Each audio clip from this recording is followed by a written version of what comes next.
जय हिंद प्यारे साथियों, मेरी तरफ से आप सभी को very very very very good afternoon. सिडिया मुबारक हो उनको जिनको केवल छत तक जाना है। सिडिया मुबारक हो उनको जिनको केवल छत तक जाना है। अरे भाई, हमारी सिडियां तो हमें खुद को बनानी है, क्योंकि हमें आसमान तक जाना है। इसी एक मोटिवेशनल स्टेटस के साथ हम आज के अपनी इस वीडियो की शुरुआत करने वाले हैं। और आज का ये जो सेशन है, इसमें हम जो हमारा 18 जून को यूजीसी नेट का एग्जाम हुआ है, उसकी आंसर की के बारे में बहुत डिटेल से डिस्कस करने वाले हैं। और यहाँ पर हम जो आंसर की में डिस्कस करेंगे प्यारे साथियों, इसमें हम 100 के 100 क्वेश्चनों के साथ डिस्कस करेंगे। ठीक है, 100 के 100 क्वेश्चनों का हम डिस्कशन करने वाले हैं आज के हमारे इस सेशन में। और इसके अलावा हमने पूरी पूरी कोशिश की है कि यहाँ पर हम जो भी आपको आंसर बताने वाले हैं वो बिल्कुल 100% ऑथेंटिक है, और बिल्कुल 100% वो ऑथेंटिक सोर्स के बेस पर आधारित है। ठीक है, तो आप इस वाली आंसर की के ऊपर बिल्कुल 100% तरीके से विश्वास कर सकते हैं। ये आंसर की कल भी हम अपलोड कर सकते थे, लेकिन कुछ कारणवश मैं कुछ ज़्यादा बिजी था कल शाम को, तो जिसकी वजह से मैं ये आंसर की अपलोड नहीं कर पाया कल। तो ये वीडियो मैं आज अपलोड कर रहा हूँ, क्योंकि कल मैं लगभग रात को 1:30-2 बजे के आसपास आया था, और उसके बाद इतना टाइम था नहीं कि मैं फिर वो पूरा सिस्टम करूँ। फिर सुबह से लगा, पूरी आंसर की मैंने अच्छे तरीके से सेट की और उसके बाद ये अपलोड की। अब देखो, पेपर के बारे में सबसे पहले डिस्कस करते हैं। देखो, यदि मैं पेपर के लेवल की बात करूँ ना, तो यदि कोई कैंडिडेट ये समझ रहा है कि पेपर बहुत टफ लेवल का था, तो समझो उसने बहुत अच्छे तरीके से तैयारी नहीं की थी, क्योंकि आप इस वाले पेपर को टफ लेवल का पेपर नहीं कह सकते। ये जो पेपर था, इसको आप मीडियम भी नहीं कह सकते। यदि आप इसको ऐसे बोल रहे हो कि ये पेपर बिल्कुल इजी था, ठीक है, आप इसको इजी भी नहीं कह सकते हो। यदि कोई ऐसे कहता है कि भाई पेपर बिल्कुल इजी था, तो समझो उसने केवल तुक्का लगाया है। यदि कोई कैंडिडेट ये कह रहा है कि पेपर बिल्कुल इजी था, हाँ, ये जो पेपर था वो मॉडरेट टू टफ लेवल का था। ठीक है, अब जिस कैंडिडेट ने बहुत अच्छे तरीके से तैयारी की है, जिस कैंडिडेट ने कंप्लीट सिलेबस को कवर किया है ना, उस कैंडिडेट का ये पेपर बहुत गजब का हुआ होगा। ठीक है, अब जिस कैंडिडेट ने सिलेबस को ही कंप्लीट नहीं किया, तो भाई उसका पेपर तो कहां से ठीक होगा। 1 दिसंबर 2023 को हमने जून 2024 वाला ये जो यूजीसी नेट का एग्जाम था, इसके लिए हमने ये गारंटी बैच शुरू किया था। और इस गारंटी बैच में हमने ज्योग्राफी की 20 की 20 यूनिटों को बिल्कुल डिटेल से पढ़ा था। ठीक है, अब कई के लोगों के दिमाग में आ रहा होगा कि ज्योग्राफी के सिलेबस में तो केवल 10 यूनिट है। बहुत बेहतरीन तरीके से तैयारी करने के लिए हमने इन 10 यूनिटों को टोटल 20 यूनिटों में डिवाइड कर रखा है, और इनके हम 2 सेशन बना रखे हैं। एक सेशन ए, जिसमें हमने 16 यूनिटों को शामिल कर रखा है। एक सेशन बी है, जिसमें हमने 4 यूनिटों को शामिल कर रखा है। सेशन बी में हमने फिजिकल ज्योग्राफी, इंडिया ज्योग्राफी को शामिल किया। सेशन ए में हमने ह्यूमन इको कार्टो को शामिल किया है। सबसे पहले हमने सेशन ए की 16 यूनिटों को कंप्लीट किया, उसके बाद हमने सेशन बी की 4 यूनिटों को कंप्लीट किया। ओवरऑल हमने 20 की 20 यूनिटों को कंप्लीट किया था। मैं हर एक वीडियो में यही कहता हूं कि एनटीए का कोई भरोसा नहीं है। वो चाहे तो एक टॉपिक से 3 क्वेश्चन भी बना सकता है, 4 क्वेश्चन भी बना सकता है, और वो चाहे तो 10 क्वेश्चनों से 10 टॉपिकों से एक क्वेश्चन भी ना बनाए। ठीक है, तो मैं आपको हर बार कहता था कि सिलेबस पूरा पूरा कवर करना है, एक भी टॉपिक नहीं छोड़ना है। दूसरा, भाई लोगों, आप जेआरएफ की तैयारी कर रहे हो तो आपको डीपली पढ़ना पड़ेगा। ऐसे नहीं कि केवल आपने ऊपर ऊपर से पढ़ लिया, आपको डीपली पढ़ना पड़ेगा। आप गवर्नमेंट से 30 लाख रुपए लेने वाले हो, वो भी बिल्कुल फ्री के, तो आपको अच्छे खासे तरीके से मेहनत करनी ही पड़ेगी। तो जिन लोगों ने डीपली पढ़ा होगा, उनका बहुत अच्छा पेपर हुआ होगा। हमेशा कहता हूं कि हमारा जो नेट जेआरएफ का एग्जाम का लेवल है वो बिल्कुल अलग होता है। हमारे यहाँ पर जो ज्यादातर क्वेश्चन है वो कॉन्सेप्ट बेस के आते हैं, फैक्ट बेस के हमारे कम क्वेश्चन आते हैं। आज के पेपर में भी देख लो, ज्यादातर क्वेश्चन कॉन्सेप्ट टाइप के हैं, फैक्चुअल टाइप के क्वेश्चन बहुत कम है। बहुत सारे कैंडिडेट ये सोचते हैं कि यार मैं इसको लेक्चर की तैयारी करूंगा तो मेरा जेआरएफ की तैयारी हो जाएगी। भाई बिल्कुल गलत है। आज आपको पता चल गया होगा कि आप इसको लेक्चर का अच्छे तरीके से तैयारी करके नेट जेआरएफ के पेपर में आप कितना स्कोर कर सकते हो। मैं यहां तक भी कह सकता हूं कि जो कैंडिडेट केवल असिस्टेंट प्रोफेसर की तैयारी कर रहा है ना, वो भी जेआरएफ के पेपर में बहुत गजब का स्कोर नहीं कर सकता, क्योंकि असिस्टेंट प्रोफेसर के पेपर में भी बहुत सारे क्वेश्चन फैक्चुअल आते हैं, लेकिन यहां पर जो ज्यादातर क्वेश्चन वो कॉन्सेप्ट बेस के आते हैं। और वो आपके तब ही ठीक हो पाएंगे जब आपका कॉन्सेप्ट बहुत अच्छे तरीके से क्लियर होगा। क्योंकि ध्यान रखना, हर एक एग्जाम का अपना एक लेवल होता है, ठीक है, अपना एक तरीका होता है। जैसे हर एक स्टूडेंट का पढ़ने का तरीका है, हर एक स्टूडेंट का अलग अलग पढ़ने का समझने का तरीका है, हर एक टीचर का अलग अलग पढ़ाने का समझाने का तरीका है। बिल्कुल ठीक उसी के अकॉर्डिंग एनटीए का भी अपना एक खुद का पर्सनल तरीका है, वो अपने तरीके के अनुसार क्वेश्चन पूछता है। और यूजीसी नेट के आप पुराने पेपर उठा के देख लो, यूजीसी नेट का जो पैटर्न है वो केवल कॉन्सेप्ट पर चल रहा है। आपका कॉन्सेप्ट अच्छे तरीके से क्लियर है प्रत्येक टॉपिक का, तो आप 100% अच्छा स्कोर करोगे। कॉन्सेप्ट क्लियर नहीं है तो आप कभी क्वेश्चन ठीक नहीं करोगे। दूसरा, जब हम क्लास लेते हैं तो मैं आपको सदा जो कंफ्यूज करने वाला है ना, उनको मैं एक साथ बताता हूं। आपको तुलनात्मक तरीके से अध्ययन करते हैं, और आपने इस पेपर में देख लिया होगा बहुत सारे ऐसे क्वेश्चन हैं जिनको आप केवल और केवल तब ही ठीक कर सकते हो जब आपने तुलनात्मक तरीके से अध्ययन किया है, ठीक है ना। क्योंकि भाई इसके हमें जेआरएफ का एग्जाम देना है, हमें जेआरएफ क्वालिफाई करना है, तो बहुत ज्यादा जरूरी है इस पेपर की डिमांड के अकॉर्डिंग पढ़ना, ठीक है ना। पेपर क्या चाहता है उसको हमें समझकर पढ़ना है। यहां पर हम अपनी इच्छा नहीं चलाएंगे कि चलो हम अपने अनुसार पढ़ेंगे। यदि आपने केवल अपने अनुसार पढ़ा है तो देख लिया होगा नतीजा आपका बहुत अच्छा स्कोर नहीं हो रहा होगा। यदि आपने पेपर की डिमांड को समझते हुए पढ़ा है तो भाई लोगों आपका बहुत गजब का स्कोर हुआ होगा, ये बिल्कुल 100% श्योर है। हमारे बैच का बहुत बेहतरीन रिजल्ट रहा है प्यारे साथियों, बहुत ही शानदार वाला।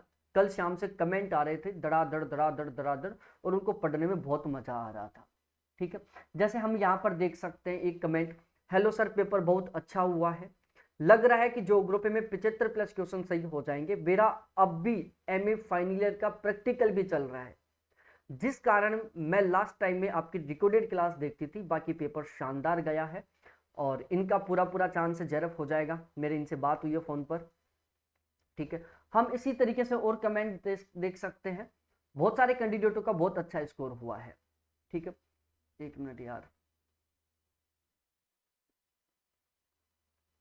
ठीक है। यहां पर देख सकते हैं,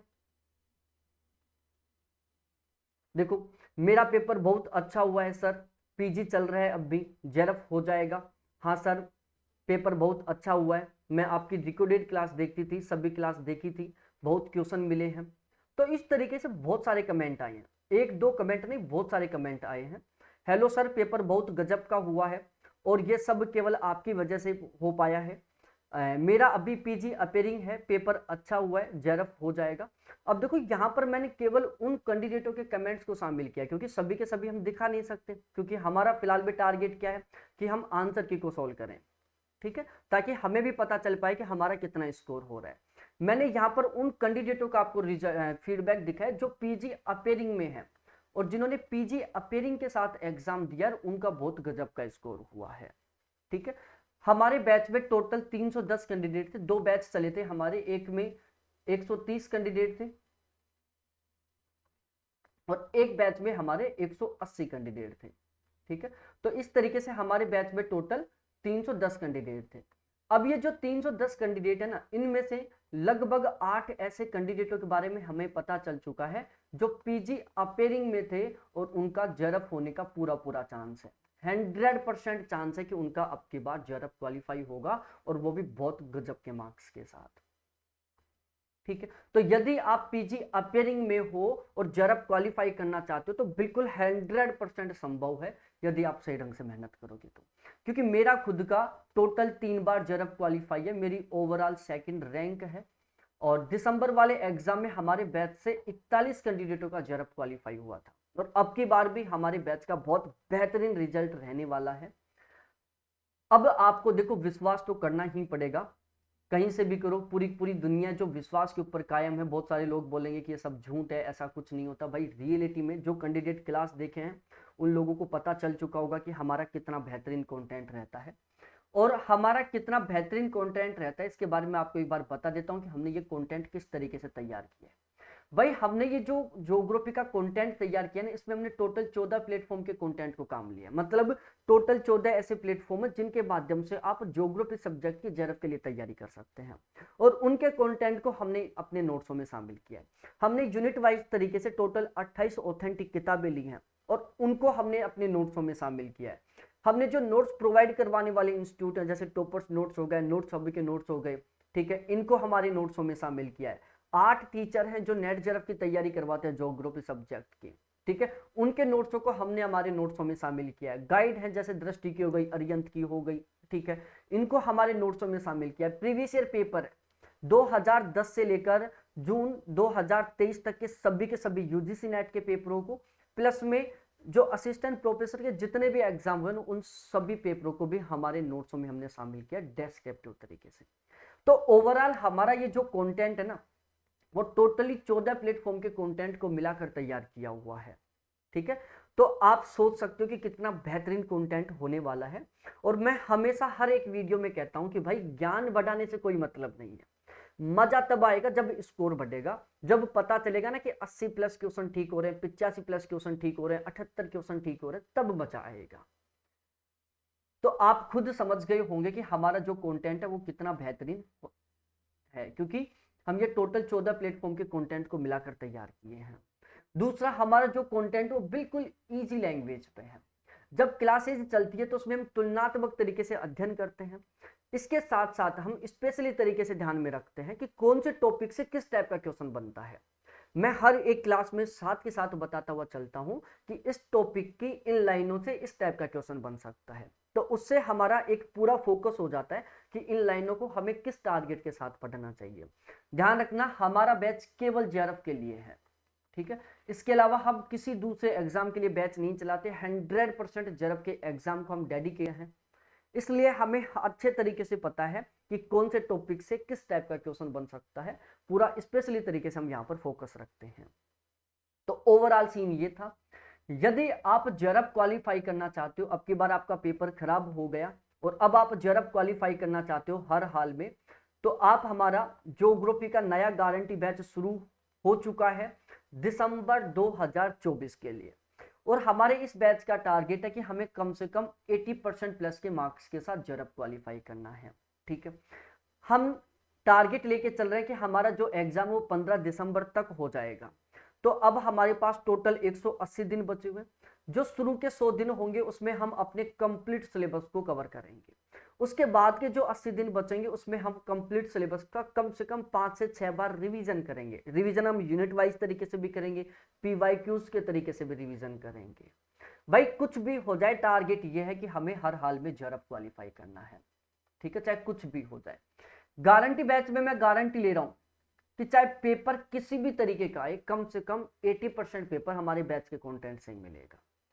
आप बैच लेना चाहते हो तो ये मेरे कॉन्टैक्ट नंबर है 7891350470। इसके ऊपर आप अब भी मेरे से व्हाट्सएप पर चैट कर सकते हो, कॉल कर सकते हो। और बैच ज्वाइन करने के संबंध में जो भी आपके डाउट हैं, जो भी कंफ्यूजन, उनको क्लियर करो। और जब लगे कि सच में यार इस प्लेटफॉर्म के साथ जुड़कर हम सपनों को पूरा कर सकते हैं, तो आप बैच जरूर ज्वाइन करें। फीस की बात की जाए, भाई सबसे कम फीस है, सबसे बेस्ट कंटेंट मिलने वाला है। अब भी केवल ज्योग्राफी की फीस ऑफर में इतनी रुपए है, मात्र इतनी, ठीक है। आप दूसरे प्लेटफॉर्म पर लोगे 7,000, 8,000, 10,000 फीस है, जहां पर ना कभी आपके टीचर से बात होगी, ठीक है। जब टीचर से बात ही नहीं हो रही तो वो आपको गाइड कहां से करेंगे, ठीक है। आपका कंफ्यूज कहां से क्लियर होगा। भाई यहां पर कभी कॉल करो, कभी मैसेज करो, ये जो नंबर है ना वो 24/7 आपके लिए है। कोई असिस्टेंट नहीं है, मेरे से खुद से बात होगी हमेशा। बेहतरीन तरीके से गाइड किया जाएगा ताकि आप दिसंबर में जेआरएफ क्वालिफाई कर सको। किस तरीके से पढ़ना है, क्या पढ़ना है, कैसे पढ़ना है, पहले क्या पढ़ना है, बाद में क्या पढ़ना है, सब कुछ बताया जाएगा।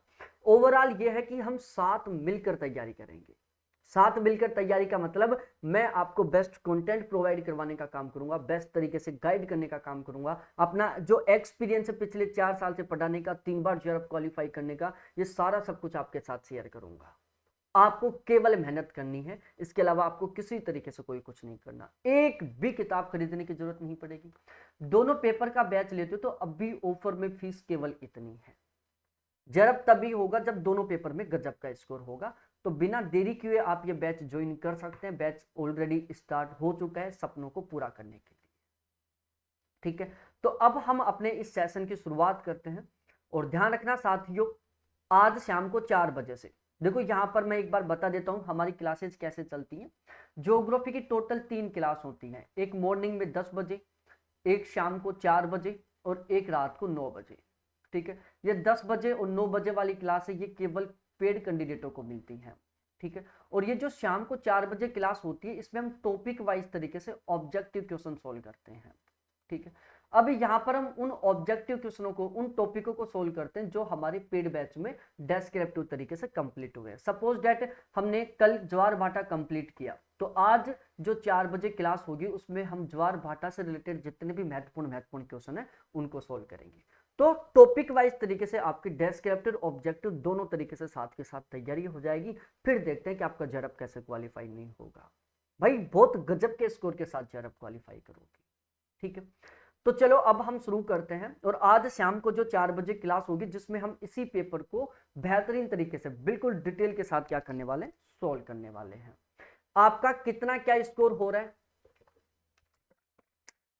आप जरूर मेरे को कमेंट सेक्शन में कमेंट करके बताना। बाकी कमेंट मत करना, चाहे ये मेरे व्हाट्सएप नंबर है इस पर बता देना आप, ठीक है। ये मेरे व्हाट्सएप नंबर है 7891350470। इस पर आप मेरे को व्हाट्सएप पर मैसेज करना कि आपका कितना स्कोर हो रहा है, क्या आपका जेआरएफ क्वालिफाई होगा या नहीं होगा, नेट क्वालिफाई होगा या नहीं होगा, उसके बारे में मैं संपूर्ण बता दूंगा आपको अच्छे तरीके से।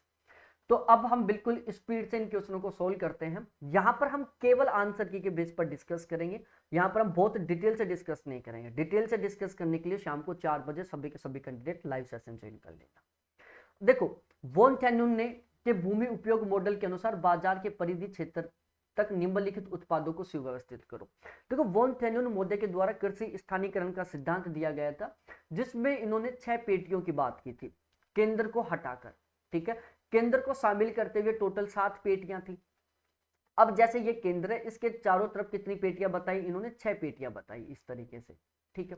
अब देखो, जब हम क्लास ले रहे थे तब मैंने बताया था कि वॉन थेन्यून का मानना यह था कि बाजार के निकट वो वस्तुएं ज्यादा पैदा होती हैं जो जल्दी खराब हो जाती हैं और जिनकी हमें ज्यादा जरूरत होती है, ठीक है। और बाजार से दूर उन वस्तुओं को उत्पादित किया जाता है जो जल्दी खराब नहीं होती हैं और जिनकी हमें कम जरूरत होती है, ठीक है। मैं याद करने का तरीका बताया था कि हम इन पेटियों को इस तरीके से याद कर सकते हैं ताकि कंफ्यूज ना हो। तो यहां पर देख सकते हो खाद्य उत्पादन है, दुग्ध उत्पादन है, पशुधन है और काष्ठ उत्पादन है। तो यहां से यदि आपने ये कंफ्यूज होने वाला जो कॉन्सेप्ट है ना, ये ध्यान रखा है ना कि जैसे जैसे बाजार से दूरी बढ़ती जाएगी तो उन वस्तुओं के आधिक्य बढ़ता जाएगा जो जल्दी खराब नहीं होती हैं और जिनकी कम आवश्यकता होती है।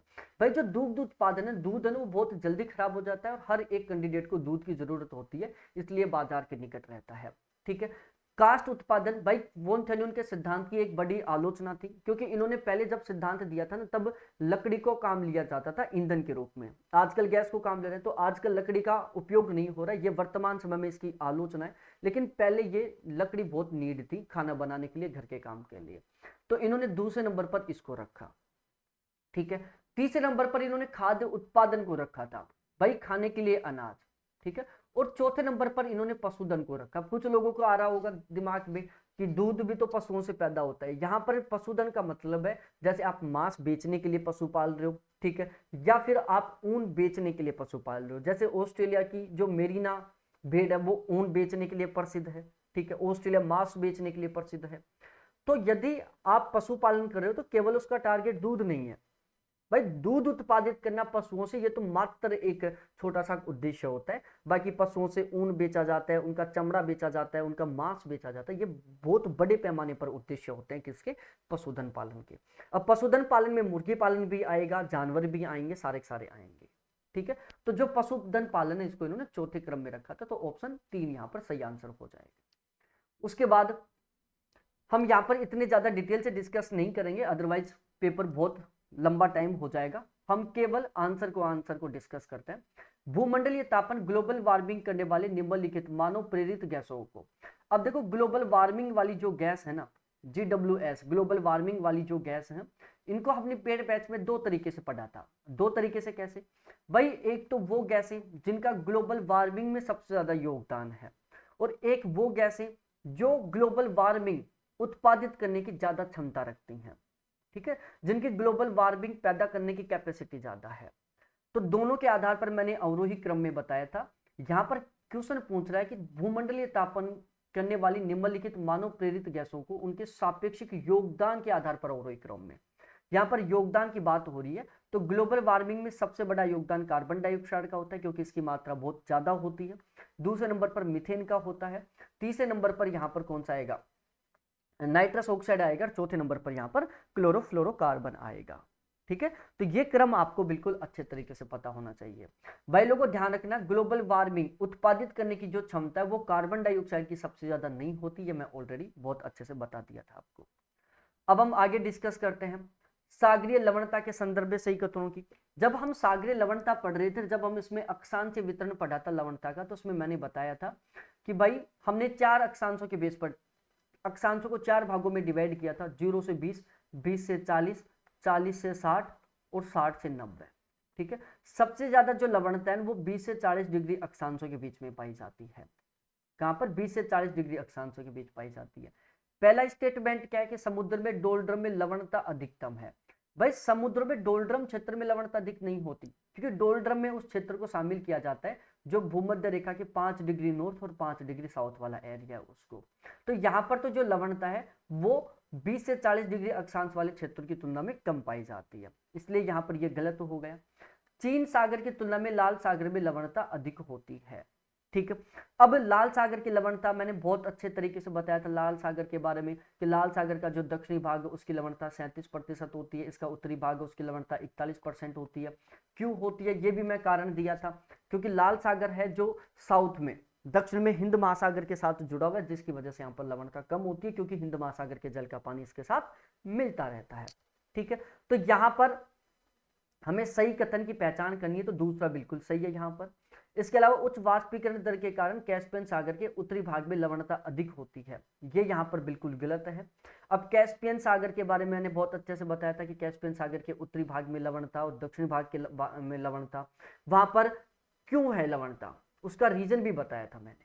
बाल्टिक सागर की तुलना में बेरिंग सागर में अधिक लवणता होती है। भाई लोगों जो बाल्टिक सागर है इसकी लवणता 3 से 5% के बीच में होती है, एवरेज लगभग 3% के आसपास होती है। सबसे कम लवणता वाला सागर है ये, तो जाहिर सी बात है बेरिंग सागर से इसकी लवणता कम होगी। ठीक है, तो यहाँ पर बी और डी क्या होंगे, सही आंसर होंगे। अब हम अगले क्वेश्चन पर डिस्कस करते हैं हटलैंड सिद्धांत के बारे में। देखो एक बार हम आंसर की को स्पीड से कर लेते हैं, क्वेश्चनों को सोल्व नहीं करेंगे। क्वेश्चन सोल्व करने के लिए सभी के सभी कैंडिडेट 4 बजे आप लाइव सेशन ज्वाइन कर लेना। इसी वीडियो के डिस्क्रिप्शन में मैं एक टेलीग्राम ग्रुप का लिंक भेज दूंगा, उसको ज्वाइन कर लेना, वहां पर आपको वो क्लासेस मिलती रहेंगी। ठीक है, और यदि पेड बैच लेना चाहते हो हर हाल में दिसंबर 2024 में जेआरएफ क्वालिफाई करना चाहते हो तो आप ये बैच ज्वाइन कर सकते हैं। 15 अक्टूबर तक हम हमारा 100% तरीके से सिलेबस कंप्लीट कर लेंगे, उसके बाद रेगुलर रिवीजन क्लासेस चलेंगी। ठीक है, अब यहां पर देखते हैं हटलैंड के संबंध में निम्नलिखित कथनों की पहचान करो, तो यहां पर ऑप्शन ए बिल्कुल सही होगा, ए और बी। ठीक है, ए और बी किससे संबंधित है, इस क्वेश्चन का आंसर ए और बी रहने वाला है। ठीक है, तो ये आपको अच्छे तरीके से ध्यान में रखना है। अब हम अगले क्वेश्चन के ऊपर डिस्कस करते हैं।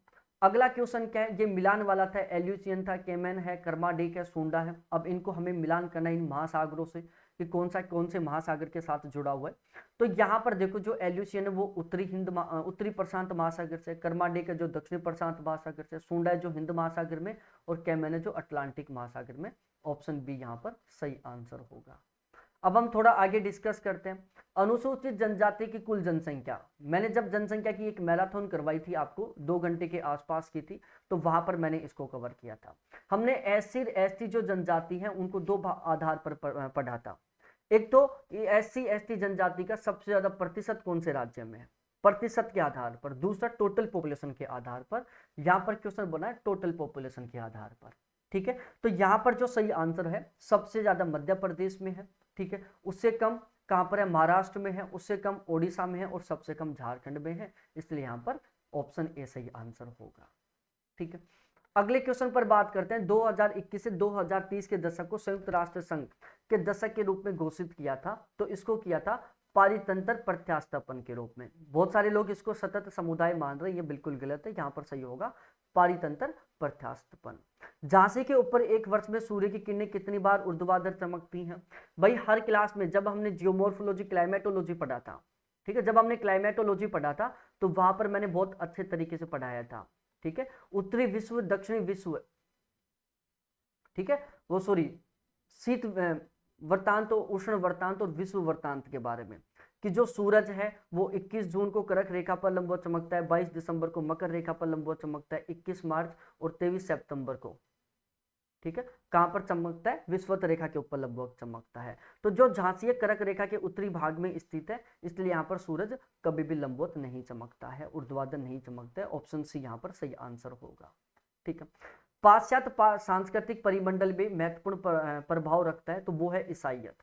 कौन रखता है, ईसाइयत रखता है, ठीक है। हिंद महासागर के निम्नलिखित सामरिक जल डमरू मध्यों को पश्चिम से, पूर्व से पश्चिम की ओर व्यवस्थित करो। जब हमने हिंद महासागर पढ़ा था तो मैंने वहां पर जो कटक हैं, जो गर्त हैं, जो जल डमरू मध्य हैं, उनको डायग्राम बना बनाकर समझाया था, हिंद महासागर का मानचित्र बनाकर समझाया था बहुत अच्छे तरीके से। तो जिन कैंडिडेटों ने पेड बैच में थे और जिन्होंने सारी क्लासेस देखी है, उनका पेपर बहुत अच्छा हुआ होगा। तो यहाँ पर ऑप्शन ए सही आंसर होगा, डी, ए, बी और सी, ठीक है। अब हम 61वें क्वेश्चन के बारे में डिस्कस करते हैं। सभी सुनामी भूकंपीय सागरीय तरंगे होती है, सुनामी, ठीक है, ये सुनामी वाला क्वेश्चन है, इसको आप पढ़ लेना, मैं डायरेक्टली इसका आंसर बता देता हूं। तो यहाँ पर ये वाला जो क्वेश्चन है, इसका सही आंसर है यहाँ पर बी, सी और डी, ठीक है, ए यहाँ पर बिल्कुल गलत है। उसके बाद हम अगले क्वेश्चन के ऊपर डिस्कस करते हैं। अगला क्वेश्चन है हमारा, ज्वार भाटों के उद्गम संबंधित निम्नलिखित सिद्धांतों का कालानुक्रम व्यवस्थित करो। भाई हमेशा कहता हूं मैं कि जब भी सिद्धांत पढ़ो तो उन सिद्धांतों की डेट पढ़ो, कि वो सिद्धांत कब एस्टैब्लिश हुआ था, उस सिद्धांत का प्रतिपादन कब हुआ था। आप विद्वानों का जन्म पढ़ रहे हो भाई, उससे कोई मतलब नहीं है, कौन सा सिद्धांत कब दिया गया है वो आप याद करो। हर बार मैं हर एक सिद्धांत के साथ लिखवाता हूं। तो यहां से वो क्वेश्चन बन गया है और यहां पर सही आंसर होने वाला है B, D, A, C, option A यहां पर बिल्कुल सही आंसर है। उसके बाद हम आगे डिस्कस करते हैं अगला जो क्वेश्चन है आबनूस वाला। तो यहां पर इसका सही आंसर होने वाला है ऑप्शन बी, ठीक है, ए, 2, 3 और 4। तो आप इसको इस तरीके से ठीक कर सकते हो। अगला जो क्वेश्चन है वो कुछ इस तरीके से है। तो अगला वाला जो क्वेश्चन है ये जनजातियों से रिलेटेड है और यहाँ पर प्रजातियां लिखी हुई है कि कौन सी जनजाति कौन सी प्रजाति से संबंधित है। इस वाले क्वेश्चन में जो सही आंसर है वो है ऑप्शन ए, 4, 3, 2, 1, क्या 4, 3, 2, 1 इसका सही आंसर है। अगले क्वेश्चन पर बात करते हैं तीव्रतम, ठीक है, तीव्रतम एवं सर्वाधिक गहरी भूविक्षेपित धाराएं समुद्र बेसिन के पश्चिमी सीमाओं पर पाई जाती हैं। तो यहाँ पर ऑप्शन डी सही आंसर है, ठीक है। इसके अलावा हम अगले क्वेश्चन पर डिस्कस करते हैं टोर्नेडो के संबंध में कौन सा कथन सही होने वाला है। भाई टोर्नेडो के बारे में अच्छे तरीके से पढ़ा है, हरिकेन के बारे में हमने बहुत अच्छे तरीके से पढ़ा था पेड बैच में, उष्ण कटिबंधीय चक्रवात, शीतोष्ण कटिबंधीय चक्रवात, इन सभी के बारे में बहुत डिटेल से पढ़ा था, ठीक है। तो टोर्नेडो वाली क्लास से ये बिल्कुल एज इट इज तरीके से क्वेश्चन बना है, आप डायरेक्टली देख सकते हो, ठीक है। जिन कैंडिडेटों ने पेड बैच ले रखा है ना, मैं यहाँ पर आपको चैप्टर का नाम बताता जाता हूँ कि ये हमारे उस चैप्टर से है, ये हमने एप्लीकेशन पर क्लास ली थी टोर्नेडो वाली, ठीक है। तो वहां पर आप देख सकते हो टोर्नेडो वाले चैप्टर में जाकर बिल्कुल एज इट इज तरीके का क्वेश्चन छपा है।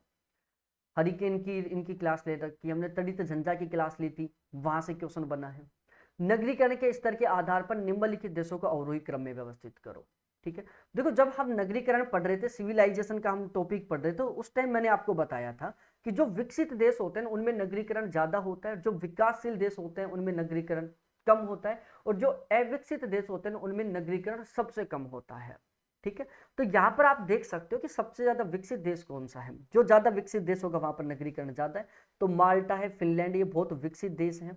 भाई जो नेपाल है वो बहुत कम विकसित देश है, मतलब नेपाल भूटान को अविकसित देशों में शामिल किया जाता है, किसमें, अविकसित देशों में शामिल किया जाता है। तो यहाँ पर डी सबसे लास्ट में होने वाला है, तो आप इस बेस पर भी इस क्वेश्चन को ठीक कर सकते हो, ठीक है। उसके बाद बीटा लैम्बडा अल्फा और के बारे में क्वेश्चन आया था, गुरुत्व मॉडल से क्वेश्चन था, ये गुरुत्व सिद्धांत दिया गया था ना, वहां से ये क्वेश्चन बना है और मिलान करने से रिलेटेड संबंधित है। बीटा लैम्बडा अल्फा मैंने बहुत अच्छे तरीके से पढ़ाया था, ठीक है ना।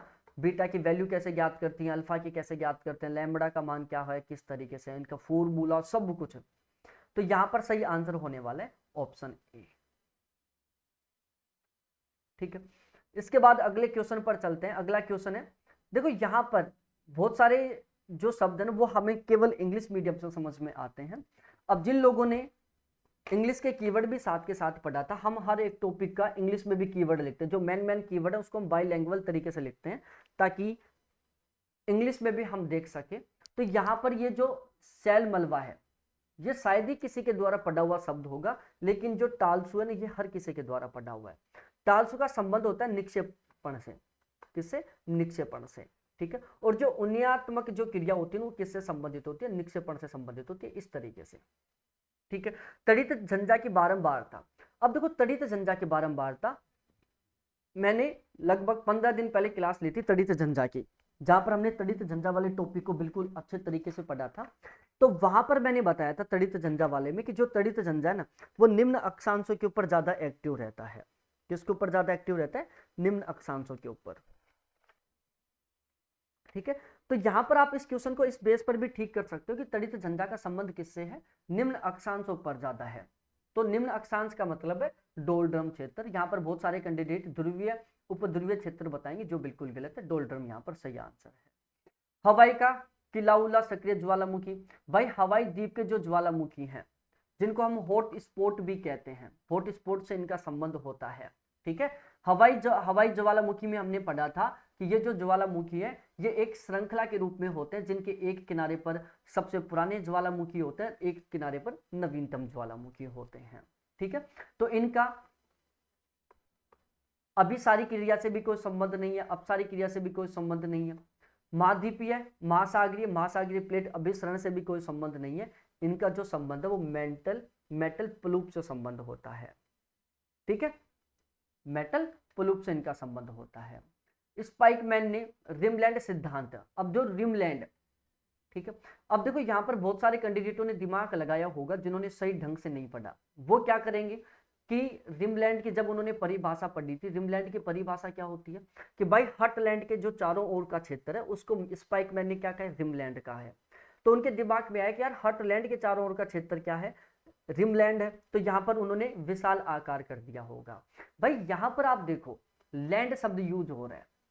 भू भू भू का मतलब क्या? लैंड है।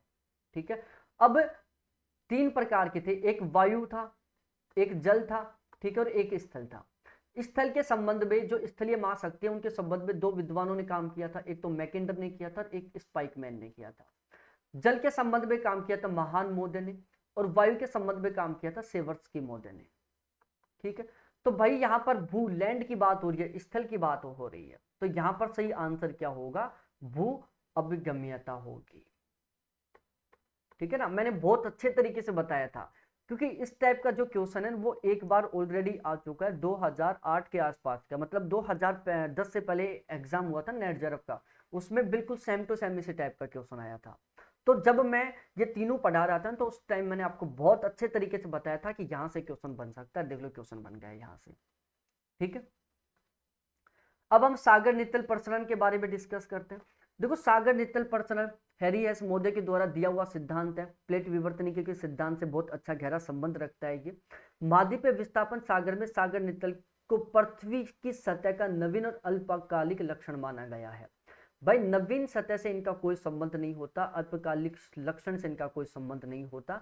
ए यहाँ पर गलत है, तो इसकी वजह से ये 2 तो गलत हो गए। सी डी यहाँ पर कॉमन है, हमें बी के बारे में पता चलाना है। तो वॉन मैथ्यू ने अवसाद की आयु और मोटाई के विशेष के आधार पर, विश्लेषण के आधार पर सागर नित्तल प्रसरण सिद्धांत का प्रतिपादन किया था, तो ये बिल्कुल सही है। ठीक है, तो यहाँ पर ऑप्शन डी सही होगा। उसके बाद अगले क्वेश्चन पर चर्चा करते हैं। देखो यहाँ पर नौवहन प्रणाली आप पूरे यूट्यूब पर सर्च कर लो।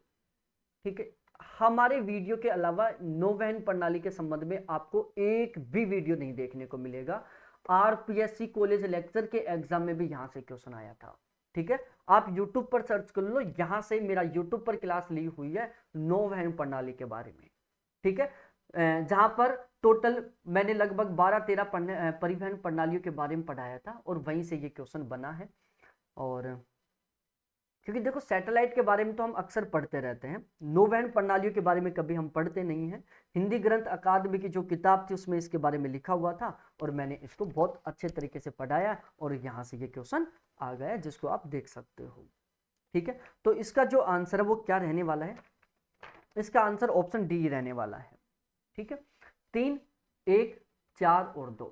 ठीक है, जो GNSN है इसका संबंध अमेरिका से है। ठीक है, मैं ये एक याद करने का तरीका बताया था, क्योंकि ऐसे जो क्वेश्चन होते हैं वो एक के मिलान से भी ठीक हो जाते हैं।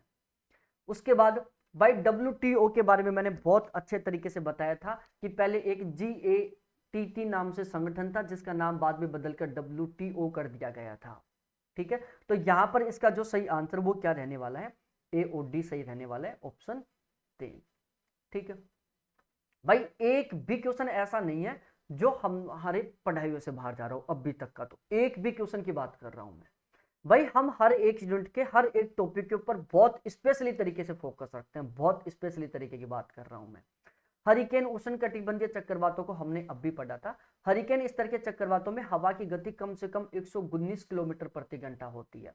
भाई जो हरिकेन चक्रवात होते हैं ना, उसमें हमने बताया था कि इनकी जो गति होती है वो कितनी होती है, 120 किलोमीटर की होती है। और यहाँ पर क्या लिखा है कि कम से कम 119 किलोमीटर होती है, तो यहाँ पर ये बिल्कुल सही हो गया।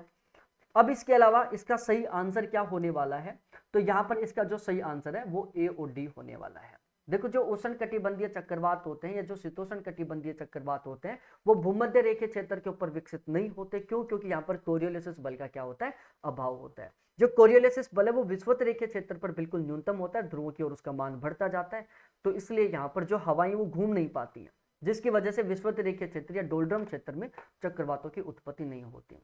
ठीक है, विषुवत रेखीय क्षेत्र से लगभग 8 से 10 डिग्री बाहर से लगभग चक्रवातों की उत्पत्ति होना शुरू होती है। अब भाई ये देखो, मैराथन से क्वेश्चन आया था, जब पेड बैच मैंने आपको पढ़ाया था तो वहां पर भी मैंने बताया था कि इस वाले टॉपिक से क्वेश्चन आएगा ही आएगा। यूट्यूब पर भी मेरी क्लास है, मैराथन लिया था, उसमें मैंने कार्टोग्राफी की मैराथन, उसमें देखो प्यारे साथियों मैंने तरीका भी बताया था कि स्टैंडी गियर विधि और स्टील जैब नोवर विधि, इनमें हम कंफ्यूज हो जाएं। मैंने बताया था गियर गियर, ठीक है, गियर गियर गी गोला गोला। ठीक है भाई, इसमें जो ग्रामीण जनसंख्या ना उसको तो दोनों में बिंदुओं के द्वारा दिखाया जाता है, जो नगरीय जनसंख्या है उसको जो गियर विधि है उसमें गोले के द्वारा दिखाई जाती है, और जो स्टैंड जॉब नेवर विधि है इसमें वृत्त के द्वारा दिखाया जाता है। ठीक है, वृत्त के द्वारा, ध्यान रखना आप। तो मैंने बहुत अच्छे तरीके से बताया था कि जैब नोवर और गियर, इसमें गी आ रहा है, गी का संबंध किससे होता है, गोला से होता है, क्योंकि गियर का ग और गोला का ग दोनों बराबर है। अब देखो ये टोपोग्राफी, फिर से बोल रहा हूं मैराथन की क्लास से ये क्वेश्चन आया था, हमने टोपोग्राफी पढ़ी थी। मैंने बताया था एग्जाम्पल देके 47 47 ए 47 ए बटा NE और 47 ए बटा 5 6 7 8, इस तरीके से ये हमने बहुत अच्छे तरीके से पढ़ा था। ठीक है, इनकी वैल्यू भी पढ़ी थी कि 1:10 लाख, 1:2.5 लाख, 1:1 लाख, 1:50,000, मिलियन पत्रक, डिग्री पत्रक, आधा डिग्री पत्रक, इंच पत्रक, ये मैंने बताया था। इंच में भी बताया था मैंने, पत्रक में भी बताया था। मैंने बताया था कि यहां से क्वेश्चन बनेगा और वो डिग्री में भी दे सकता है वैल्यू, इंच में भी दे सकता है। मैंने ये भी बताया था कि दोनों एक दूसरे से अपोजिट होते हैं।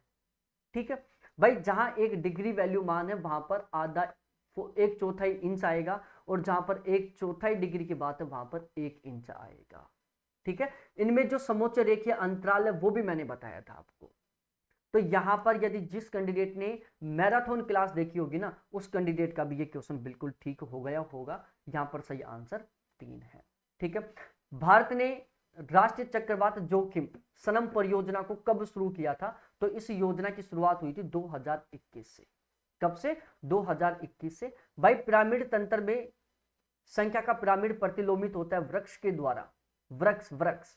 ठीक है, यहां पर इस क्वेश्चन का सही आंसर क्या होने वाला है, फ्रांस, नाइजर, सियरा लियोन और फिनलैंड, बताओ। यहां पर ऑप्शन बी बिल्कुल सही आंसर होने वाला है, 2 3 4 और 1।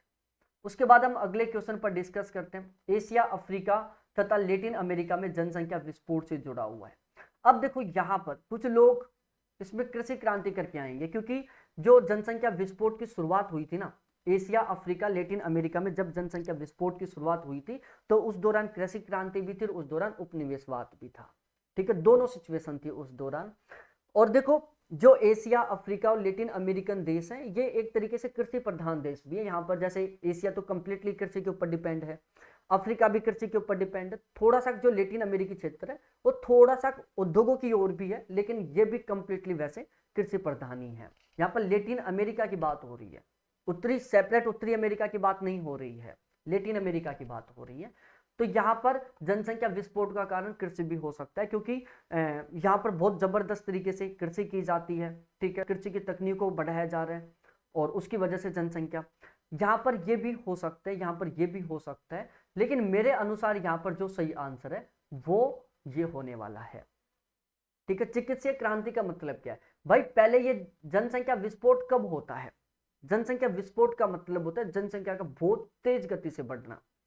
जब हमने जनांगीय संक्रमण सिद्धांत पढ़ा था तो उसमें जो दूसरी अवस्था है वो ये तो बात करती है कि जब जन्म दर उच्च रहती है और मृत्यु दर बिल्कुल निम्न हो जाती है, तो जन्म दर और मृत्यु दर के बीच में एक बहुत बड़ा गैप हो जाता है, जिसकी वजह से जनसंख्या बहुत तेज गति से बढ़ने लग जाती है, जिसको हम जनसंख्या विस्फोट की अवस्था कहते हैं, ठीक है। तो भाई चिकित्सीय क्रांति की वजह से जब मेडिकल फैसिलिटी ज्यादा आई तो यहाँ पर जो मृत्यु दर थी ना वो बिल्कुल अचानक नीचे गिर गई। आज भारत की मृत्यु दर देख लो बहुत नीचे जा चुकी है, क्योंकि मेडिकल फैसिलिटी बहुत हाई लेवल की हो चुकी है। लेकिन अभी भी लोगों की सोच तो वो ये कि हमें कम से कम 2 बच्चे पैदा करने हैं। पहले भाई 3 बच्चों की थी, अब 2 बच्चों की भी है। भारत में तो आज भी बहुत सारे कैंडिडेट है जिनके 3-3 4-4 बच्चे हैं। अफ्रीका तो अविकसित देश है, वहां तो भाई है ही जबरदस्त तरीके से पॉपुलेशन, ठीक है। तो यहां पर ऑप्शन सी जो चिकित्सीय क्रांति है वो ठीक होने का पूरा पूरा चांस है, ठीक है। बाकी इस क्वेश्चन का आंसर एनटीए के ऊपर डिपेंड करेगा वो क्या मानता है, लेकिन चिकित्सीय क्रांति का ठीक होना बहुत ज्यादा मेरे अकॉर्डिंग ठीक रहेगा। उसके बाद अगला क्वेश्चन, अब देखो यहां पर भाई लोगों सबसे मैं इस क्वेश्चन में क्या आएगा, देखो यहां पर मैं डायग्राम बना बनाकर समझाया था, एग्जाम्पल दिया था मैं जयपुर का लेकर, ठीक है। जयपुर का मैंने एग्जाम्पल दिया था कि जयपुर में जो सेंट्रल सिटी है ना उसमें किसको शामिल किया जाता है? एमआई रोड को शामिल किया जाता है। आवासीय उपनगर में जगतपुरा को शामिल किया जाता है, ठीक है। ये मैं एग्जाम्पल दे के पढ़ाया था, यहां पर एज सिटी सही आंसर होने वाला है, ठीक है। उसके बाद गुन्नार मिड्डल का सिद्धांत है, गुन्नार मिड्डल के द्वारा जो सिद्धांत दिया गया था उससे ये क्वेश्चन बन गया। गुन्नार मिड्डल के सिद्धांत को हमने बहुत गजब तरीके से पढ़ा था। तो बताओ गुन्नार मिड्डल के सिद्धांत को यदि आपने अच्छे से पढ़ा है तो यहाँ पर सही आंसर क्या होगा? भाई जाहिर सी बात है यहाँ पर तो ऑप्शन ए और बी सही होगा, ठीक है। अब हम अगले क्वेश्चन पर चर्चा करते हैं। वही लोगों जीआईएस में हमने रोस्टर और वेक्टर दोनों मॉडलों के बारे में पढ़ा था, दोनों में तुलनात्मक तरीके से अध्ययन करवा रखा हूं, कंपैरेटिव तरीके से। यूट्यूब पर आप देख सकते हो, ये वाली क्लास मैंने यूट्यूब पर ली थी, ठीक है। यूट्यूब पर भी ये क्लास अवेलेबल है। रोस्टर और वेक्टर दोनों आंकड़ों में मैंने डिफरेंस बताया था कि दोनों में अंतर किस तरीके से होता है, तुलनात्मक तरीके से अध्ययन किया था, क्योंकि लग रहा था कि यहां से क्वेश्चन बन सकता है। तो यहां पर ऑप्शन ए और सी सही आंसर होने वाला है। उसके बाद कौन सी गतिविधियां संसाधनों से बंधी हुई, पर्यावरण से प्रभावित और आवश्यक रूप से बाजार द्वारा स्थानीयकृत नहीं होती? अब देखो इस क्वेश्चन को यदि आप नॉर्मल तरीके से पढ़ोगे ना तो यहां पर आपका आंसर आएगा 8, ठीक है। लेकिन जब आप इस क्वेश्चन को अच्छे तरीके से पढ़ोगे तो आंसर निकल कर आएगा डी। यहां पर बात की जा रही है कि निम्नलिखित में से कौन सी गतिविधियां जो संसाधनों से बंधी, पर्यावरण से प्रभावित और आवश्यक रूप से बाजार द्वारा स्थानीयकृत नहीं होती। मतलब कौन सी गतिविधियां जिनके ऊपर संसाधनों से भी वो कंट्रोल नहीं होती, पर्यावरण से भी वो प्रभावित नहीं होती और वो आवश्यक रूप से बाजार द्वारा भी स्थानीयकृत नहीं होती। मतलब उनके ऊपर बाजार का भी कोई प्रभाव नहीं पड़ता, पर्यावरण का भी कोई प्रभाव नहीं पड़ता, संसाधनों का भी कोई प्रभाव नहीं पड़ता। तो वो है चतुर्थ क्रियाकलाप, ठीक है। जो फोर्थ सेक्टर का जो काम है वो इसमें आता है। भाई एलबीडो के बारे में मैंने बहुत अच्छे तरीके से बताया था कि जो नवजात बर्फ होती है, नवपात बर्फ, नवपात का बर्फ मतलब होता है जो नई बर्फ है ना उसका जो एलबीडो है वो सबसे ज्यादा होता है और जो जल का एलबीडो है सबसे कम होता है। तो यहाँ पर तो आप ऐसे अनुमान लगा लो भाई यहाँ पर सबसे कम ही है, सबसे ज्यादा ही है, तो ऑप्शन सी हो गया यहाँ पर, ठीक है। अब हम अगले क्वेश्चन के ऊपर चर्चा करते हैं। निम्नलिखित देशों को 2022 के उनके जनसंख्या घनत्व के आधार पर, भाई पॉपुलेशन के आंकड़ों की मैंने जो मैराथन क्लास ली थी ना उसको देखो एक बार, मैंने बहुत बेहतरीन तरीके से जो भारत के निकटवर्ती जो देश है ना, भारत के जो निकटवर्ती देश है उनका मैंने जनसंख्या घनत्व बताया था। दुनिया के सबसे ज्यादा जनसंख्या घनत्व वाले देशों के बारे में मैंने बताया था। तो भाई दुनिया में सबसे ज्यादा जनसंख्या घनत्व मोनाको का है, बांग्लादेश का, भारत के जितने भी निकटवर्ती देश है ना उनमें सबसे ज्यादा जनसंख्या घनत्व है। ठीक है, तो मोनाको की वजह से यहाँ पर ऑप्शन डी तो पहले फिक्स हो गया।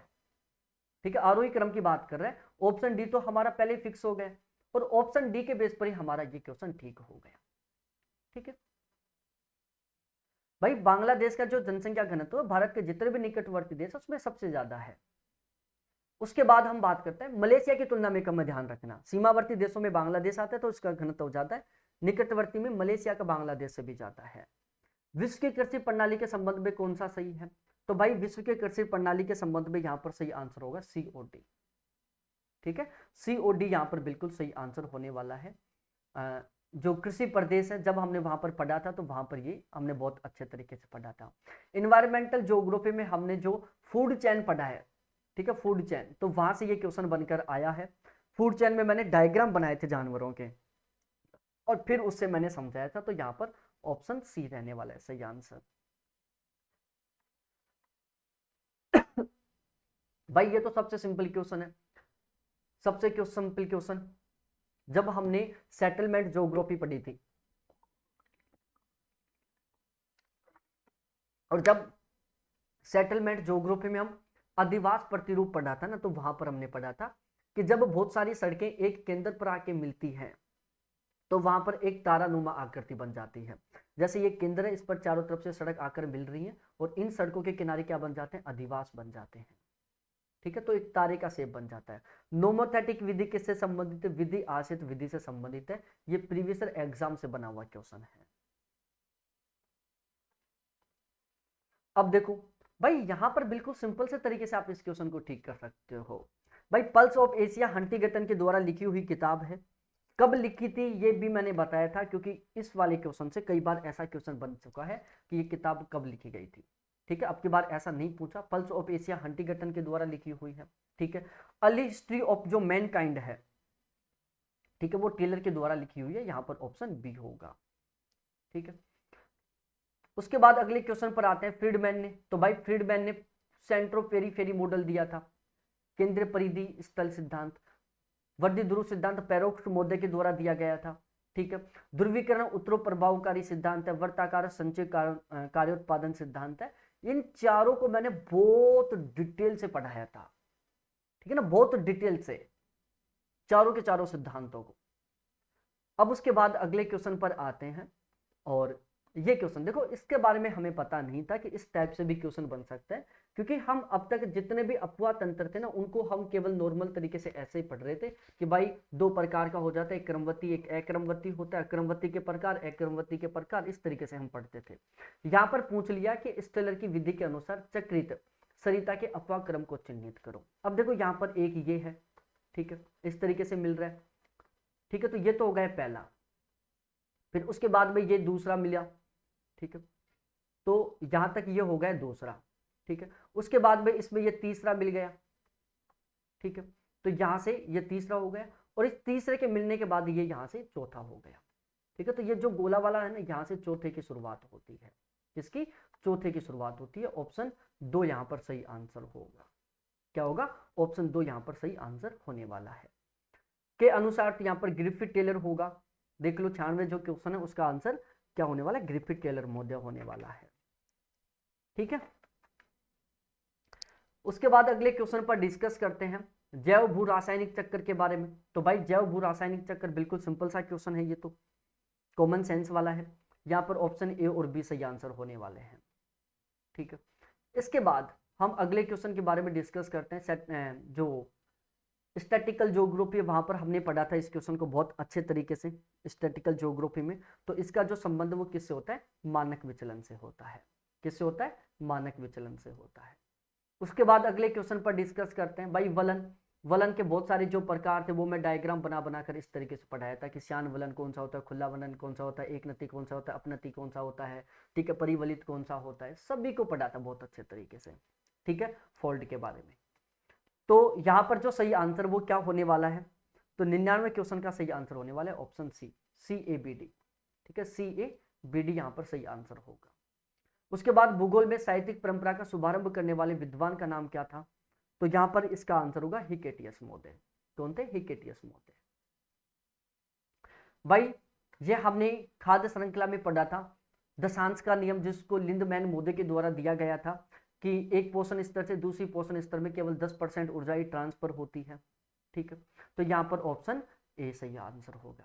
भाई हमने जब पर्वत को बारे में पढ़ा था, पर्वतों का कालानुक्रम पढ़ा था, तो उस दौरान मैंने बताया था कि जिन पर्वतों के नाम के साथ सिल्ड शब्द जुड़ा हुआ है ना, वो सबसे पुराने पर्वत हैं। जिन पर्वतों के नाम के साथ सिल्ड शब्द जुड़ा होगा वो सबसे पुराने होंगे। तो यहाँ पर सबसे पुराना कौन सा है? सिल्ड है। सिल्ड की शुरुआत मतलब सी से शुरुआत कौन से की हो रही है? केवल ऑप्शन ए से हो रही है, यहीं से हो गया। भाई एटलस पर्वत सबसे नवीनतम है। ठीक है, हमने पर्वतों के बारे में बहुत अच्छे से पढ़ा था, तो वहां पर ये मैंने कवर करवा दिया था, ऑप्शन ए होगा। डेविस और पैंक के सिद्धांत के बारे में, तो यहां पर सही आंसर क्या हो सकता है? तो यहां पर सही आंसर होने वाला है ए और डी।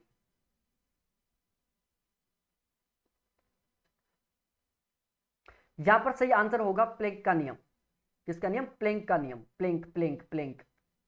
ठीक है, इसके अलावा भाई यहां पर वाणिज्यिक सेवाओं के निर्यात में प्रतिशत साझेदारी के बारे में डिस्कस कर रहे हैं कि वाणिज्यिक निर्यात में कौन से देश की किस तरीके से साझेदारी है, उसके बारे में पूछ रहा है ये। अब देखो यहां पर हम थोड़ा सा सही ढंग से अनुमान लगा सकते हैं। एक तो आरोही क्रम में पूछ रहा है, मतलब बढ़ते हुए क्रम में पूछ रहा है।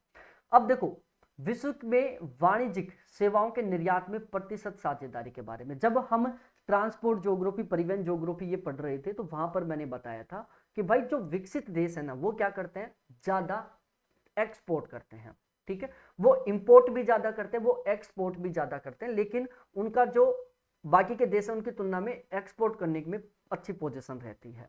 मैंने करंट अफेयर की जो क्लास ली थी उसमें भी मैंने बताया था कि 2022 के अनुसार दुनिया का सबसे ज्यादा आयात करने वाला देश अमेरिका था, दुनिया का सबसे ज्यादा निर्यात करने वाला देश चाइना था।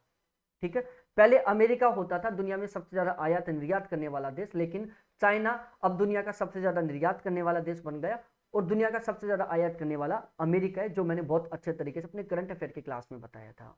ठीक है, और वहीं पर मैंने आपको समझाया था, मैंने पेड बैच में जब हम ये पढ़ रहे थे, व्यापार के बारे में पढ़ रहे थे, आयात निर्यात के बारे में पढ़ रहे थे, तो वहां पर बताया था कि भाई जो विकसित देश है, जैसे यूनाइटेड किंगडम हो गया, अमेरिका हो गया, जापान हो गया, ठीक है, फ्रांस हो गया, चाइना हो गया, ये तुलनात्मक रूप से विकसित देश है, तो ये क्या करते हैं? निर्यात ज्यादा करते हैं, व्यापार में इनका योगदान बड़ा होता है।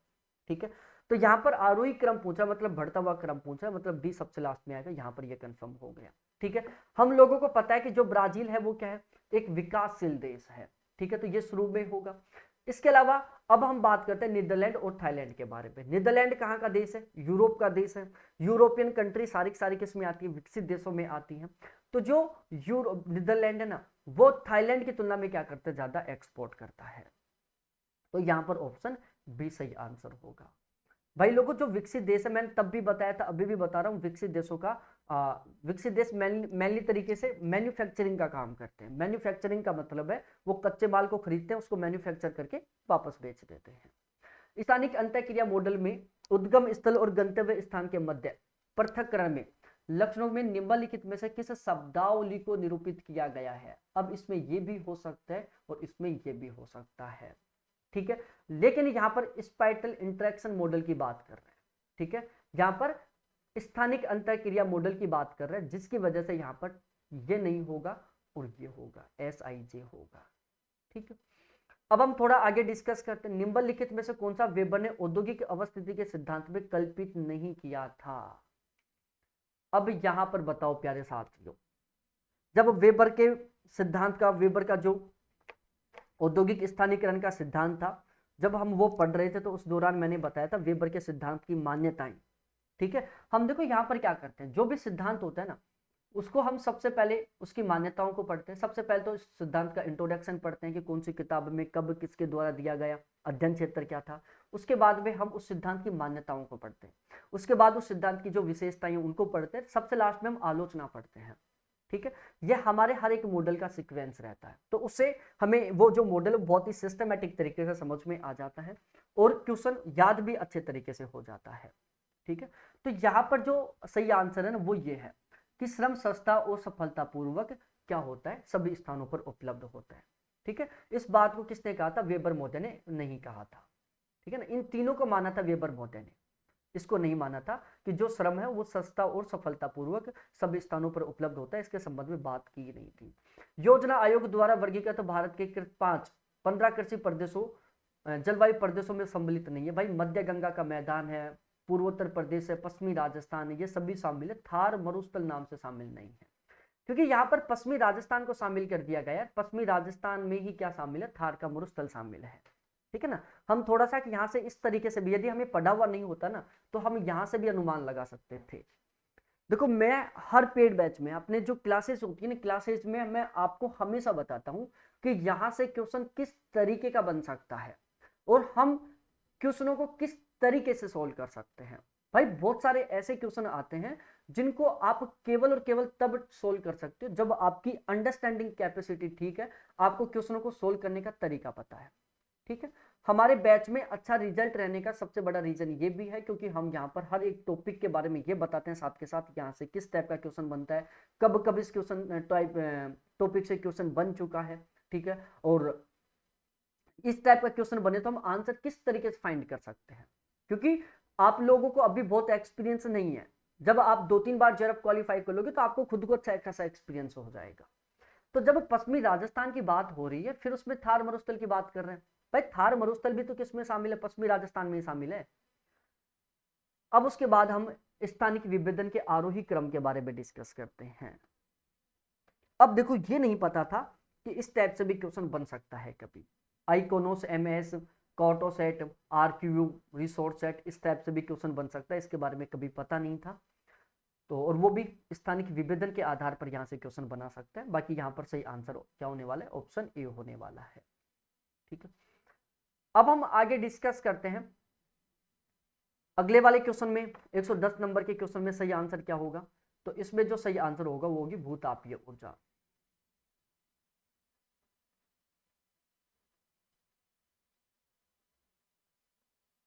भाई कुछ लोग हैं यहाँ पर जैव ऊर्जा करेंगे, भाई जैव ऊर्जा का संबंध वो ही है, कोयला वगैरह से ही है।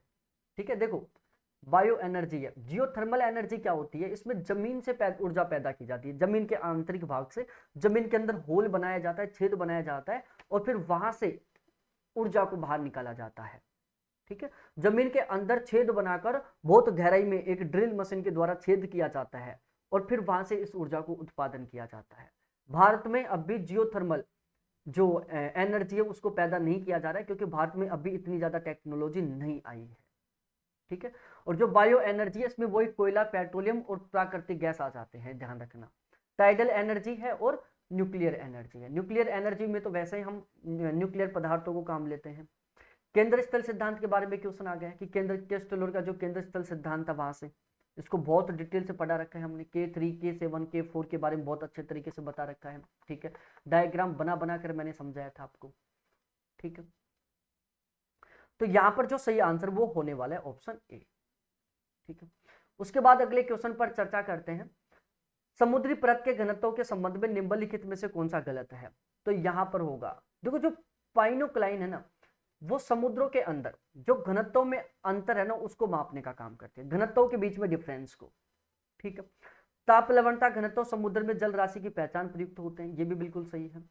ठीक है, यहाँ पर ये भी सही है, यहाँ पर गलत है तो ऑप्शन बी गलत है। ठीक है, तो ऑप्शन बी यहाँ पर बिल्कुल सही आंसर होगा, जिसका सही है वो सही है। इसके अलावा प्यारे साथियों आप जरूर बताना कि इस आंसर के अकॉर्डिंग आपके कितने क्वेश्चन ठीक हो रहे हैं। ये मेरे व्हाट्सएप नंबर है, इस पर आप मेरे को व्हाट्सएप पर मैसेज करना। ठीक है, आपका जेआरएफ क्वालिफाई हो पाएगा या नहीं हो पाएगा, आपका नेट क्वालिफाई हो पाएगा या नहीं हो पाएगा, इसके बारे में आपको बिल्कुल सटीक अनुमान दे दूंगा, क्योंकि अभी हम जल्दी एक एक्सपेक्टेड कट ऑफ का वीडियो अपलोड करने वाले हैं जहां पर डिस्कस करेंगे कि इसकी एक्सपेक्टेड कट ऑफ कितनी जा सकती है। और मैं फुल डिटेल के साथ भी इस वीडियो को अपलोड करने वाला हूँ कुछ ही समय बाद। शाम को 4 बजे क्लास होगी, सभी के सभी तैयार हो जाना, जहां पर हम सटीक सबूतों के साथ इस पेपर को सोल्व करने वाले हैं कि हमारे बैच से किस तरीके से लाइन टू लाइन क्वेश्चन मिले हैं। ठीक है भाई, सिद्धांत मैंने एक क्लास ली थी मैराथन, जिसमें ज्योग्राफी के जितने भी सिद्धांत उनको पढ़ाया था, यूट्यूब पर देख सकते हो। मैराथन थी जिसमें यूट्यूब जो ग्रुप के जितने भी सिद्धांत है सभी को एक साथ पढ़ा था, तो वहां से क्वेश्चन बन गया ये, ऑप्शन बी सही आंसर होगा। भाई मैं ऑब्जेक्टिव क्वेश्चनों की मैराथन इसलिए नहीं लेता क्योंकि उससे बेनिफिट नहीं मिलता मेरे अकॉर्डिंग। ठीक है, अगला क्वेश्चन है कि यहां पर सही आंसर क्या होगा, तो इस क्वेश्चन का जो सही आंसर है वो है CBDA। और एक अच्छी खुशखबरी और बता दूं, हम प्रिंटेड नोट्स तैयार कर रहे हैं, अगले 10 दिन के अंदर अंदर हमारे प्रिंटेड नोट्स तैयार हो जाएंगे। ठीक है, और गारंटी के साथ कह रहा हूं इतने बेहतरीन नोट्स हैं, आपको कहीं पर नहीं मिलने वाले इतने शानदार नोट्स, और बिल्कुल नाम मात्र प्राइस में। आप PDF से प्रिंट निकलवाओगे तो वो महंगा पड़ जाएगा, लेकिन यहां पर सस्ते रहेंगे वो नोट्स। बहुत ही बेहतरीन तरीके से तैयार कर रहे हैं नोट्सों को, वो आपको मैं अगले 10-12 दिन बाद से प्रोवाइड करवाना शुरू कर दूंगा, तो वो आप जरूर लेना यदि आप जरब क्वालिफाई करना चाहते हो। और भाई लोग आप बैच ले लो, यदि आपका अब की बार जरब नहीं हुआ, आप जरब क्वालिफाई करना चाहते हो तो मात्र 2100 रुपए फीस है। ठीक है, दोनों पेपर की मात्र 3000 रुपए फीस है, अगले 2 दिन के लिए, ध्यान रखना अगले 2 दिन के लिए ये फीस। इतनी कम फीस में इतना बेहतरीन कंटेंट आपको कोई नहीं प्रोवाइड करवा सकता, ये मैं गारंटी के साथ कह रहा हूं। और सबसे मेन देखो ना, आपको कभी कॉल करो कभी मैसेज करो, ये आपको 100% 24/7 की फैसिलिटी दी जा रही है, आपकी हमेशा मेरे से खुद से बात हो। ठीक है, और हम उस तरीके का जो प्रचार प्रसार है उसको करने में हम विश्वास करते नहीं है कि चलो जबरदस्त तरीके से अपना प्रचार प्रसार करवा रहे हैं कि चलो ये करो वो करो, ऐड लगा रहे हैं, भाई उन चीज़ों में विश्वास नहीं करते। जिनको कंटेंट अच्छा लगता है वो जरूर आएंगे, बैच लेंगे वो, क्योंकि उनको पढ़ना है। यहाँ पर ये क्वेश्चन तो आपका मीना माता को देखकर ही ठीक हो गया होगा, ब्लैक फुट को देखकर ठीक हो गया होगा, तो इस क्वेश्चन का सही आंसर बताओ। तो जाहिर सी बात है ऑप्शन 3 यहाँ पर सही आंसर होगा। अगला क्वेश्चन है क्योटो प्रोटोकॉल होगा, यहाँ पर स्वच्छ विकास प्रक्रिया क्योटो प्रोटोकॉल से संबंधित है। ठीक है, अगले क्वेश्चन पर डिस्कस करते हैं भारत में जनसंख्या नीति उपाय। अब जनसंख्या नीति उपाय के संबंध में क्वेश्चन है, यहाँ पर ऑप्शन डी बिल्कुल सही आंसर होगा, बी और डी। भाई पहला और जो तीसरा वो यहाँ पर गलत है। अगले क्वेश्चन पर चर्चा करते हैं, निम्नलिखित में से प्राथमिक उत्पादकता के आधार पर अवरोही क्रम में व्यवस्थित करो कि प्राथमिक उत्पादकता किसकी है। ठीक है, प्राथमिक उत्पादकता की बात कर रहे हैं, प्राथमिक उत्पादकता में किसमें आएंगे भाई, उत्पादक की बात हो रही है। तो प्राथमिक में कौन से आते हैं, जो छोटे मोटे जीव वो होते हैं ना, वनस्पति होती हैं वो आती है इसके अंदर। ठीक है, छोटे मोटे जो वनस्पति हैं वो आते हैं इसके अंदर, तो इनको हमें अवरोही क्रम में व्यवस्थित करना है। ठीक है, जब हमने समुद्र विज्ञान में जब हम जीव जंतुओं को पढ़े थे, समुद्र विज्ञान के जलीय जीवों को पढ़ा था ना, तो वहां पर ये मैंने बहुत अच्छे तरीके से पढ़ाया था आपको ओशियनोग्राफी में। ठीक है, आप क्लास में जाके देख सकते हैं, जिन कैंडिडेटों ने बैच लिया होगा लास्ट की ओशियनोग्राफी की जो लास्ट की क्लास है ना, उनमें ये हमने बहुत अच्छे तरीके से पढ़ रखा है। ठीक है, तो यहां पर CDAB होगा। उसके बाद भाई सबसे ऊंची चोटी मैंने बताया था अनाई मुड्डी है, जो दक्षिणी भारत की भी सबसे ऊंची चोटी है, पश्चिमी घाट की भी सबसे ऊंची चोटी है। ठीक है, और यहां पर जनसंख्या प्रतिशत अनुपात सर्वाधिक है। अनुसूचित जाति का पूछ रहा है, अनुसूचित जातियों का जनसंख्या प्रतिशत सबसे ज्यादा कहां पर है, तो ये है पंजाब में। कहां पर है, पंजाब में। ये तो जब हमने मैराथन ली थी पॉपुलेशन के आंकड़ों से, वहां से क्वेश्चन आया है। देखो पॉपुलेशन के आंकड़ों की मैराथन की क्लास मैं हर बार बोलता था कि इन क्लास को जरूर देखना, जिन्होंने देखा होगा उनको लग रहा है कि यहां से क्वेश्चन बने, क्योंकि मैं एक साथ बता दिया था इनको ताकि हम कंफ्यूज ना हो। कोपेन का क्लाइमेट क्लासिफिकेशन भाई बिल्कुल सिंपल सा क्वेश्चन बना है, बिल्कुल 0 लेवल का क्वेश्चन, ऑप्शन ए। अब ऐसे क्वेश्चनों को यदि कोपेन जैसे क्लाइमेट क्लासिफिकेशन के क्वेश्चन गलत कर रहे हो ना, तो थॉर्नवेट के और टिवार्थ मोदे के तो आप 100% गलत करोगे, ठीक कर ही नहीं सकते। उसके बाद अगला क्वेश्चन है भाई चार्ल्स डार्विन के प्रजाति की उत्पत्ति ओरिजिन ऑफ स्पेसीज किससे संबंधित है, WM डेविस से संबंधित है। ठीक है, इसके अलावा मैक्सिको के प्रशांत महासागर तट पर भूकंप प्लेट की अभिविष्ट। भाई जब हमने भूकंप पढ़ा था तो वहां पर भी मैंने प्लेटों के बारे में बताया था। ठीक है, और जब हमने प्लेट पढ़ी थी ना, तो मैंने एक दुनिया का मानचित्र बनाकर और उसमें समझाया था कि कौन कौन सी प्लेटें अभिसरित होती है और कौन कौन सी प्लेटें अपसरित होती हैं, जहां पर हमने इन सभी प्लेटों के बारे में डिस्कस किया था। और यदि आपको प्लेटों की लोकेशन याद है ना, उससे भी आप इस क्वेश्चन को ठीक कर सकते हैं, क्योंकि यहाँ पर मैक्सिको के प्रशांत महासागरीय तट की बात की जा रही है। ठीक है, तो भाई नाजका प्लेट तो कहां पर है, साउथ में, एंडीज पर्वतमाला के आसपास है। ठीक है, एंडीज पर्वतमाला की उत्पत्ति कैसी हुई? नाजका प्लेट का उसका बड़ा योगदान है एंडीज पर्वतमाला की उत्पत्ति में, तो ये तो वैसे गलत हो गया। ठीक है, अटलांटिक महासागर की बात की जाए तो अटलांटिक महासागर भी गलत हो गया। ठीक है, महासागर इस प्लेट का कोई योगदान नहीं होता। और इसके अलावा जुवा डी फ्यूका, तो ये भी नहीं है इसमें। कोकोस प्लेट है जो इससे संबंधित है। ठीक है, तो यहां पर सही आंसर होगा Cocos. SAARC, ASEAN, OPEC, European संगठन, ईयू। भाई मैंने एक ही क्लास में, पेड बैच में एक ही क्लास में जितने भी संगठन वो पढ़ाए थे। वो संगठन कब बने हैं, उनके कौन कौन से सदस्य देश थे, उनका हेडक्वार्टर कहां पर है, उनके प्रथम अध्यक्ष कौन थे, उनके जब वो स्थापित हुए थे उस दौरान उसमें कैंडिडेटों की संख्या कितनी थी, वर्तमान समय में उनमें कैंडिडेटों की संख्या कितनी है, सबसे अंतिम समय में कौन से देश ने इन संगठनों को ज्वाइन किया है, इस तरीके से हमने पढ़ा था। अब यदि पेड बैच में और यदि इन क्वेश्चनों को गलत कर रहे हो ना, तो भाई बहुत गलत है, फिर मतलब आप क्वेश्चनों को ठीक कर ही नहीं सकते। यहां पर ऑप्शन 2 सही होने वाला है। देखो मेंटल मैप के बारे में आ गया, मानसिक मानचित्र व्यवहार परक भूगोल से संबंधित है। ठीक है, उसके बाद अगले क्वेश्चन पर बात करते हैं। भाई टोपोग्राफी, टोपोग्राफी की मैंने एक मैराथन भी ली थी, जितनी भी टोपोग्राफियां हैं अपर्दनात्मक निक्षेपात्मक सभी की एक साथ, तो ये तो ऑप्शन सी सभी का ठीक होगा। ठीक है, क्योंकि बिल्कुल ही सरल क्वेश्चन है, ये भी गलत हो रहा है तो फिर शर्म की बात है भाई लोगों। ठीक है, अगले क्वेश्चन पर बात करते हैं। देखो ये वाला हमने नहीं पढ़ा। ठीक है, इसके बारे में हमें पता ही नहीं था, क्योंकि मेरी साइकोलॉजी थी कि इस टाइप के क्वेश्चन नहीं आ सकते, लेकिन आगे तो अब हम दिसंबर वाला जो बैच है उसके नोट्सों में इस टाइप के क्वेश्चनों को भी हम ऐड कर देंगे। United states universities. ठीक है, भारत के निम्नलिखित अधिनियमों का कालानुक्रम में व्यवस्थित करो। भाई भारत के जितने भी अधिनियम है उनको हमने एक साथ पढ़ा था। ठीक है, तो वहीं से ये क्वेश्चन बन गया, बिल्कुल सिंपल सा क्वेश्चन है। यहां पर कौन सा आएगा? डीबीसीए आएगा, डीबीसीए। ठीक है, अगले क्वेश्चन पर बात करते हैं और इनकी आपको पहचान करनी है। बताओ इस क्वेश्चन का सही आंसर क्या होगा। आपके कितने क्वेश्चन ठीक हो रहे हैं जरूर बताना आप मेरे को व्हाट्सएप पर मैसेज करके। ठीक है, बहुत सारे लोग कमेंट सेक्शन में कमेंट करेंगे कि सर मेरा इतना स्कोर हो रहा है, क्या मेरा नेट हो जाएगा, क्या मेरा जेआरएफ हो जाएगा। भाई आप वहां पर मैसेज मत करो, मत करो, आप डायरेक्टली मेरे को व्हाट्सएप पर मैसेज करो, ताकि मैं आपको तुरंत फीडबैक दे सकूं, हम आपस में डिस्कस कर सकें।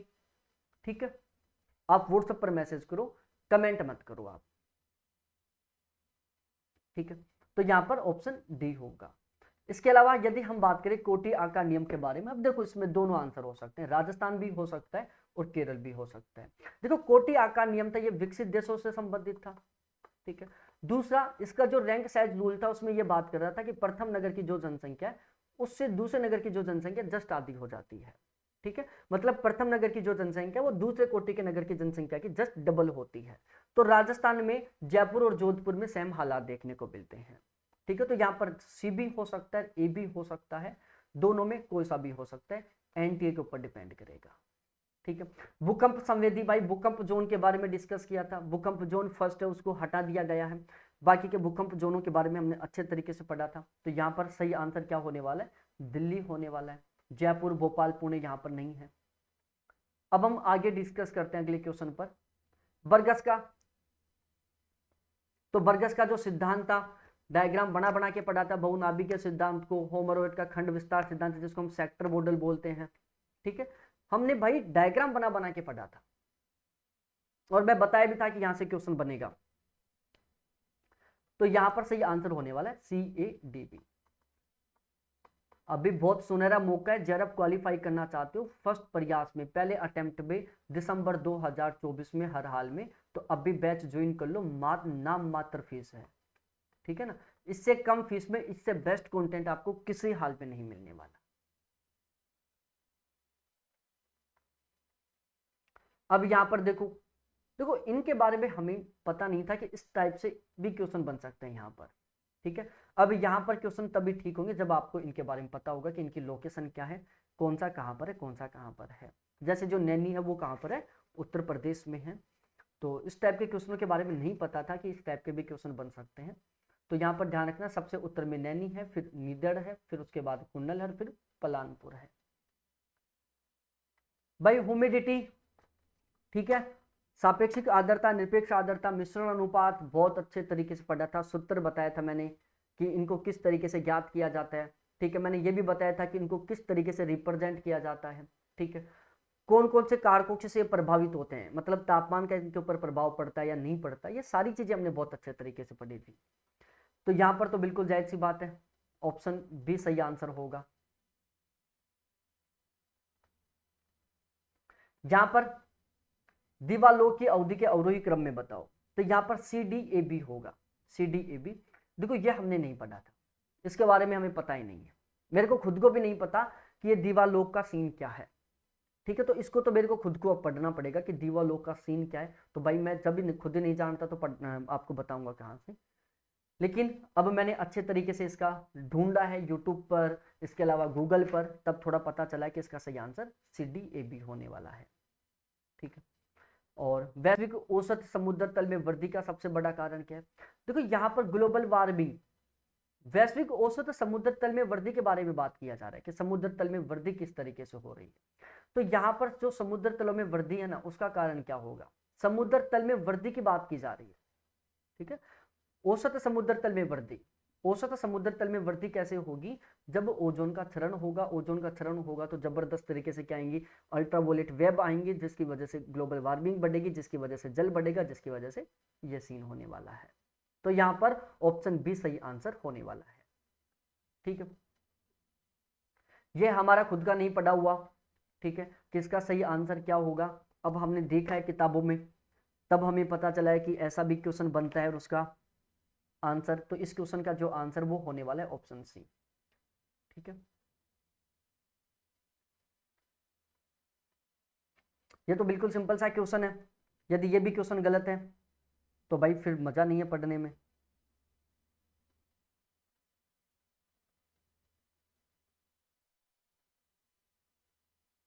यदि इस टाइप के भी क्वेश्चन गलत है तो कोई मतलब नहीं है पढ़ने में।